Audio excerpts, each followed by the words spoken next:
All right, I'm going to do this video. Now, I assume this may get some hate. Everybody may not be on board with this. One thing I do want to say before I get too far into it, and it's not the promotion part, is I know over the last several weeks I haven't been the most, positive person. I've kind of been a negative Nancy on Gotham Knights. Again, don't take it the wrong way. I'm very much in support of this game. This is one of the most anticipated games I can think of, okay? I'm very much excited for it. I'm just trying to talk about some different aspects of it, and it just so happens that these aspects are kind of negative. I will try to change it around over the next couple videos, leading forward, unless we get some sort of bad news, but I do want to talk about some positive, aspects of the game going forward, or some things that I want from it, things like that over the next couple weeks, okay? I'm always looking for suggestions, too, if you guys want to leave it in the comments. But I want to talk about Mitch Dyer. Mitch Dyer, the writer formerly of IGN, and he's a guy who has not had the greatest resume, and there's also things about him personally, and we were not going to get too attack heavy, especially because I think that's not even allowed on YouTube, so I am going to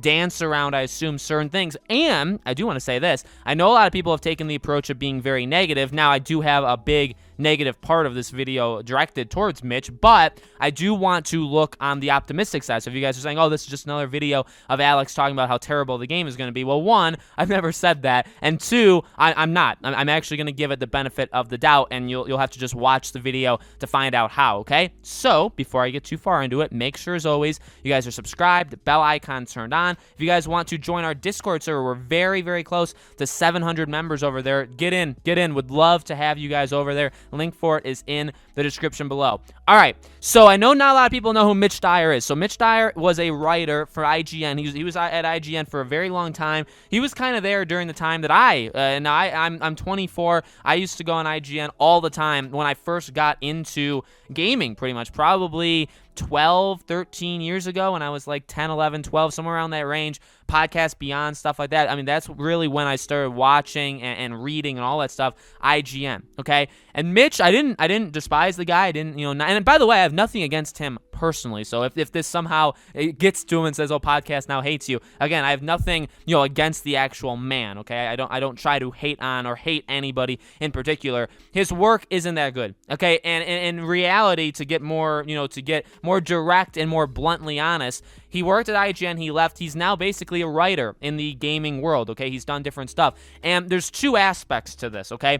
One of the stuff I think you guys may have seen is the kind of woke stuff, or the SJW stuff that he throws into his games. Now, when people say that, when anybody says that, you do have to, I think you probably raise a red flag, or you sound the alarm, because that's something very easy for people to say, but when you don't really explain it, kind of just makes you seem like you're just saying it just to say it, right? Just for those kind of points. So let me make this very clear. And I do want to make this clear because this may end up coming out in Gotham Knights as well. I have nothing against representation. I have nothing against being equal. I have nothing against being supportive of women having an elevated role, or again, like a minority having an elevated role, or LGBTQ, all that stuff, right? I have nothing against it. The issue, I've always said, and I've talked about this with Pirates of the Caribbean, I've talked about this with J.K. Rowling and Harry Potter and numerous other things, okay? I've talked about more serious topics on this channel, is when you force it. When you throw it in there, literally just to throw it in there, it's got no reason to be in there.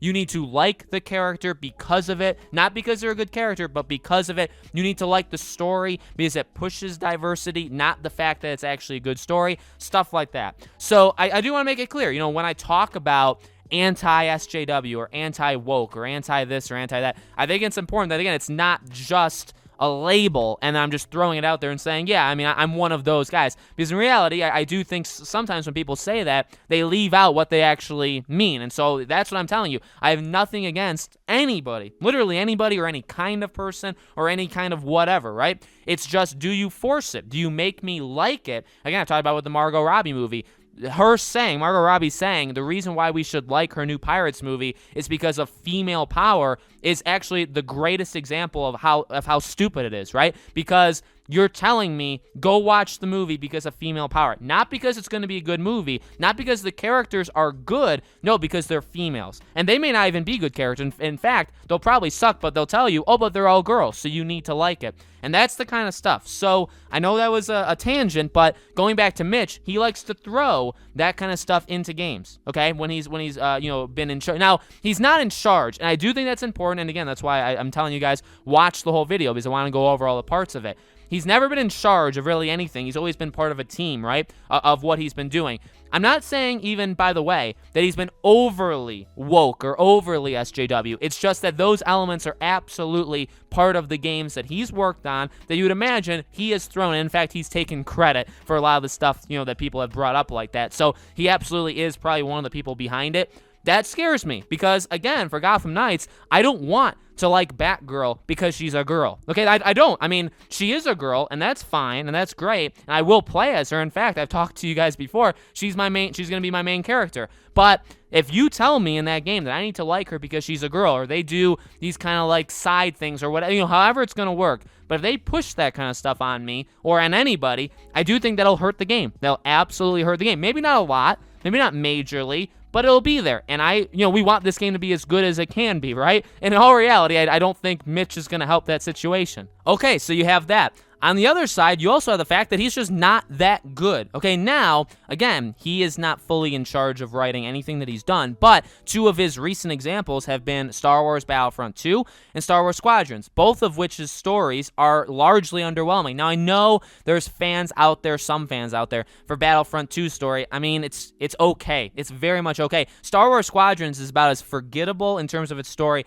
as humanly possible. I can't tell you one character in that game. I can't tell you what happened in that game because nothing actually matters whatsoever. It's not something that's going to stick with you. Now, you could say, well, Alex, it's a $40 game.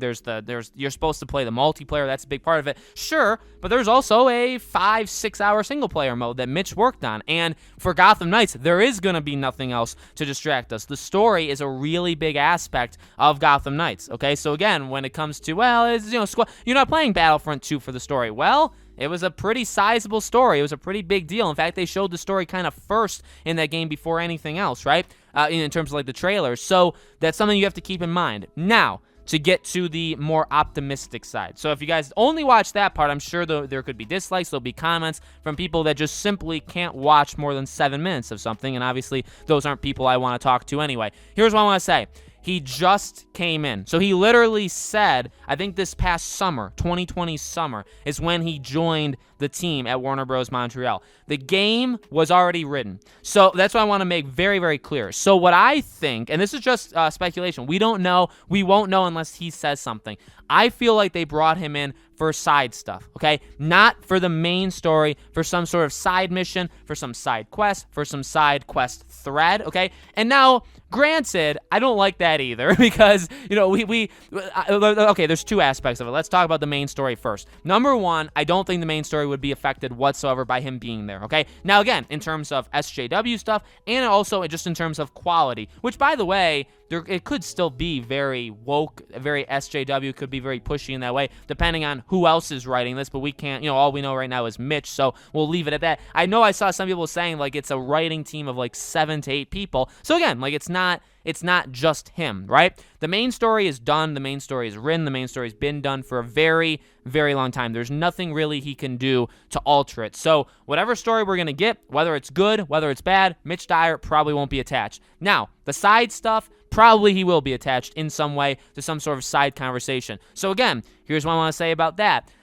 If you look at it in the grander scheme of things, you could say, all right, crisis averted. Like, he's not going to be part of the major story. I don't have to worry about it. Well, one thing I do want to make known, again, taking a slightly more pessimistic side, is, well, this is kind of a good thing. Gotham Knights, and we talked about this before, one of the main things I'm excited for Gotham Knights is hopefully the side stuff. I've talked about Arkham Knight, how I love the villain, wheel of all the different villains. Like, I love that, and I hope that that's expanded upon and changed. Obviously, it'll be a little bit different in Gotham Knights. I really hope that's in there, and I do think it will be. We have Mr. Freeze, we have, Two-Face, which seemingly is probably going to happen, maybe Poison Ivy. I want a lot. I mean, jam-pack it with, 7, 8, 9, 10, 11, keep going, villains, okay? And give me 1, 2, 3 hour side quest threads that you have to do multiple quests for and until you end up fighting them, okay? Give me Joker. Give me Killer Croc. We've talked about all of these kind of villains before, right? All these different things before.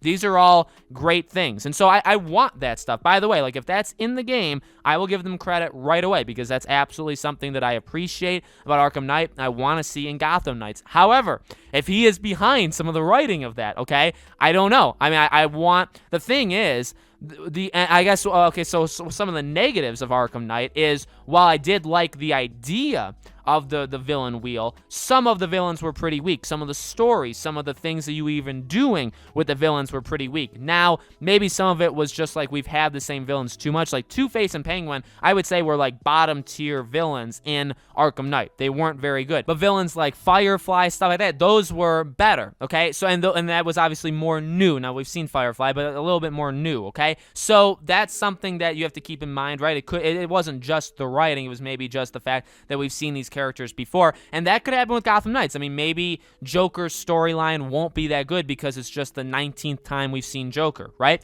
Or it could be because of the writing. So, you know, it's something we have to keep our eyes on. Again, I know people will say this is super negative and it'll be me going after the game or me going after him. All it really is I mean, it's flat out, like, factually, or not even factually, because it's up to you guys to make. Like, if you like him or you like his work, then it's not factual. It's subjective. It's just my opinion. Okay? In my opinion, it's not a good thing that he's working on this game. He being on a game is just, I would say, overall decreases the quality of the game. I know that sounds pretty harsh. At the same time, you just have to eventually say that you don't care. And so this is the time where I'll say that. I don't care that I'm being that harsh, all right? I mean, because at the end of the day, I don't know if any of you guys actually care about Mitch Dyer. I think we want Gotham Knights to be good. And if Gotham Knights is good and we can credit him for helping it be good, then great, we're all on his team. If Gotham Knights is bad and he's credited with it being bad, it's on him. It's on, I mean, obviously it's on more than just him, right? It's on many other people, but you know, that's a thing. So in reality, it's kind of just a situation where I want the game to be as good as humanly possible. His track record is not good whatsoever, both in terms of